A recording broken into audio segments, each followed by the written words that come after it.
60 के दशक के प्रारंभिक वर्षों की बात है।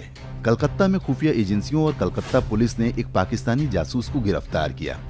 उसके पास बरामद हुई डायरी में एक बहुत बड़े फिल्मी सितारे का नाम दर्ज था। उस जासूस से पूछताछ में मिली जानकारी के बाद कलकत्ता पुलिस हवाई जहाज से बंबई पहुंची और सीधे उस सितारे के घर पर दस्तक दी गई।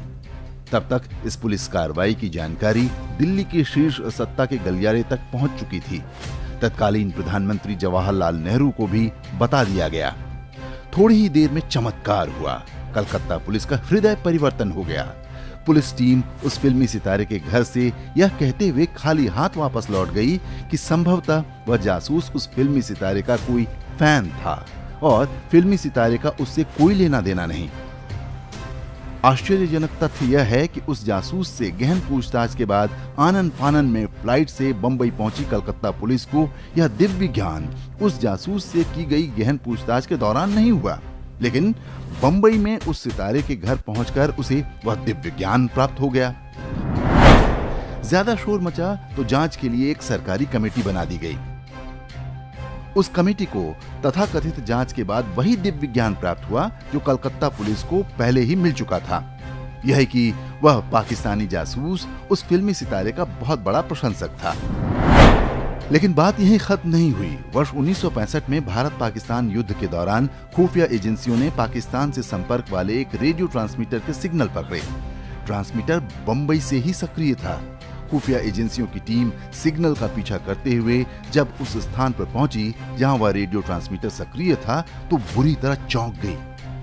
जिस मकान से वह ट्रांसमीटर बरामद हुआ वह घर उस समय के बहुत नामी गिरामी उसी फिल्मी सितारे का था जिससे पूछताछ करने के लिए उसके घर कुछ वर्ष पूर्व कलकत्ता पुलिस पहुंची थी।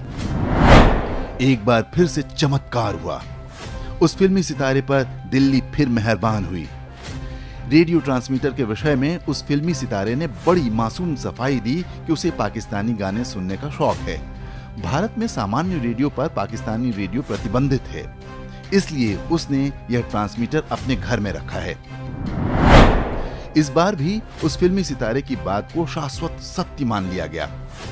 एक जांच कमेटी बनी और उसने भी फिल्मी सितारे के उस वक्तव्य को सत्य घोषित कर दिया। देश को कभी बताया ही नहीं गया कि जो ट्रांसमीटर रखना किसी सामान्य नागरिक के लिए पूर्णतया प्रतिबंधित है और जिसे रखने पर कठोर दंड का प्रावधान है, वह उस फिल्मी सितारे ने कहां से, कैसे और किससे प्राप्त किया। देश की सुरक्षा और गुप्तचर एजेंसियों में जिम्मेदार पद पर कार्यरत किसी व्यक्ति के अतिरिक्त यदि किसी सामान्य नागरिक के पास पाकिस्तानी रेडियो ट्रांसमीटर आज भी बरामद हो जाए तो वह पूरी जिंदगी जेल में सड़ जाएगा। क्या आप जानते हैं कौन था वह फिल्मी सितारा? क्या नाम था उस फिल्मी सितारे का? उस फिल्मी सितारे का नाम था दिलीप कुमार। वही दिलीप कुमार जिसने करगिल युद्ध के समय उसे मिले सर्वोच्च पाकिस्तानी अवार्ड को वापस करने से साफ मना कर दिया था। इसकी चर्चा कहीं किसी मीडिया में आज तक सुनी आपने? जो इक्का दुक्का समाचार आपको काफी प्रयास के बाद मिलेंगे वो इसलिए क्योंकि उनमें दिलीप कुमार की वकालत की गई है।